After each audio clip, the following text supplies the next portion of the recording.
নাম শিরিন আক্তার। তবে মুখ ভর্তি এমন দাড়ি দেখে কারো বোঝার উপায় নেই তিনি নারী না পুরুষ। তার মায়েরও এমন মুখ ভর্তি দাড়ির মতো লোম। শুধু মুখেই নয়, পুরো শরীর জুড়েই বড় বড় লোমে ভর্তি জামালপুরের ৩ প্রজন্মের ১২ জনের। বান্দর পর্যন্ত ডাহে স্বামী বলতো খুব ভালোই কয় এই ভেড়া নিয়ে সংসার করে খাইয়ে দিই তো বেশি ছাগল বান্দর। শরীর ভর্তি এমন অস্বাভাবিক লোমের কারণে প্রতিবেশীরা করতে চায় না মেলামেশা, শিশুরা চায় না খেলতে, এমনকি বিয়ে হলেও মেয়েদের ফিরিয়ে দেয় বাবার বাড়িতে।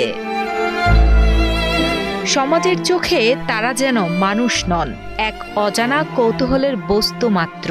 সবার কাছে তারা পরিচিত সদস্য লোম মানব বলে। আমি যখন লেখাপড়া করতাম আমার বান্ধবীরা আমার সঙ্গে মিশতো, কিন্তু আইঠেলে অনেক কিছু বলতো, কিন্তু আমি শুনিও না শোনার বান করছি। বাবাও নাই যে লেখাপড়া করবো। তারপরে মা কষ্ট করি লেখাপড়া এই যেটুকু গেছি লেখাপড়া মানে আর করতে পারিনি। আর মেরুদণ্ড হাড়ের একটু সমস্যা আছে। আমি 1 ক্লাসে পড়ি, আমার বাপের টাকা নাই, বুড়ো সে চিকিৎসা করতে পারে না। জামালপুরের ইসলামপুর পৌর এলাকার উত্তর দরিয়াবাদ ফকিরপাড়া গ্রামের এই পরিবারগুলোর জীবন চলছে চরম অভাব অনটনে।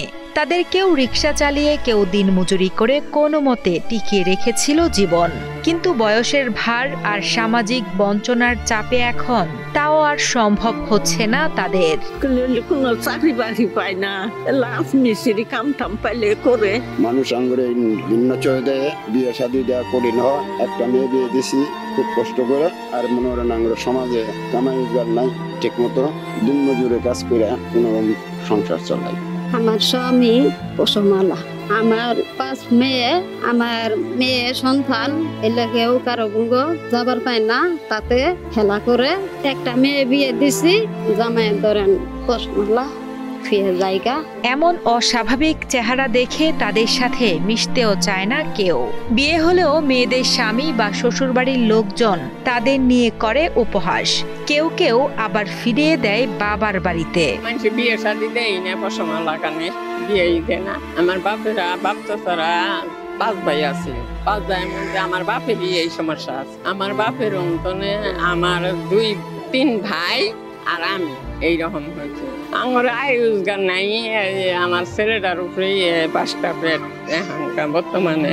কোনো অনুষ্ঠান বাজলে ডাহে না, পশমালা এগুলোর শুনে পাওয়া যাবে। বিরল এই রোগের চিকিৎসা ব্যয়বহুল হওয়ায় করাতে পারছেন না চিকিৎসা। উন্নত চিকিৎসা করিয়ে স্বাভাবিক জীবনে ফিরতে সরকার সহ সমাজের বিত্তবানদের কাছে আর্থিক সহযোগিতার জন্য আকুতি জানান অসহায় এই মানুষগুলো। সরকার মানে চিকিৎসা করার জন্য টাকা পয়সা দিত, তাহলে সুবিধা হইতো। চিকিৎসা করতে পারি দেয় এবং আর্থিক সমস্যা অনেক জটিল অবস্থা। ছেলেদের চেয়ে মেয়েদের বেশি বড় বড় পশম বড় বড় অর্থ সম্ভব নাই যে চিকিৎসা করামু কিংবা লেখাপড়া করাম ভালো করে বিয়ে দিমু, দিতে পারি না। কেউ যদি সহযোগিতা করে সাহায্য কিংবা করে চিকিৎসার বাবদ করে, তাহলে আমরা ধন্য হব।